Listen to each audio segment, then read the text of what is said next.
গত 21শে সেপ্টেম্বর 2024 যুক্তরাষ্ট্র সময় বিকেল 5টা এবং 22শে সেপ্টেম্বর 2024 বাংলাদেশ সময় ভোর 3টা টেক্সাসের হিউস্টনে প্রবাসী বাংলাদেশের উদ্যোগে কনসার্ট ফর বাংলাদেশ অনুষ্ঠিত হয়েছে, যেখানে জুলাই বিপ্লবের আহতদের পুনর্বাসনের জন্য তহবিল সংগ্রহ করা হয়েছে।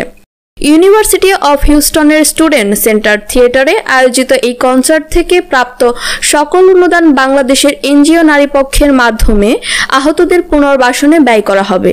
কনসার্টের সূচনা হয় জুলাইয়ের গণ অভ্যুত্থানের শহীদ ও আহতদের স্মরণ করে এবং তাদের চিকিৎসা ও পুনর্বাসনের জন্য সলিডারিটি প্রকাশের মধ্য দিয়ে। মিউজিশিয়ান বাবনা করিমের বক্তব্যের পর বৈষম্য বিরোধী আন্দোলনে প্রতিটি নিঃস্বার্থ যোদ্ধা আর সকল শহীদদের স্মরণে উৎসর্গীকৃত কবি মোশাররফ হোসেন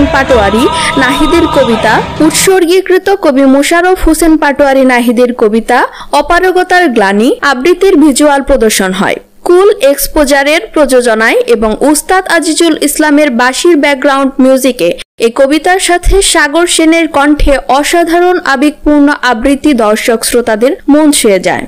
এছাড়াও জুলাই বিপ্লবের শহীদদের স্মরণে একটি বিশেষ প্রামাণ্য চিত্র প্রদর্শিত হয়। নারী পক্ষের প্রতিষ্ঠাতা শিরিন হক জুম কলের মাধ্যমে যুক্ত হয়ে কনসার্টের জন্য প্রবাসীদের প্রতি কৃতজ্ঞতা জানান এবং আহতদের সহায়তা নিয়ে তাদের 1 মাসের অভিজ্ঞতা শেয়ার করেন। এরপর শুরু হয় গানের পর্ব, যেখানে হিউস্টনের জনপ্রিয় band Houston jam session, Octave এবং কুহু অ্যান্ড ফ্রেন্ডস অসাধারণ পরিবেশনায় পুরো পরিবেশ প্রাণবন্ত করে তোলে।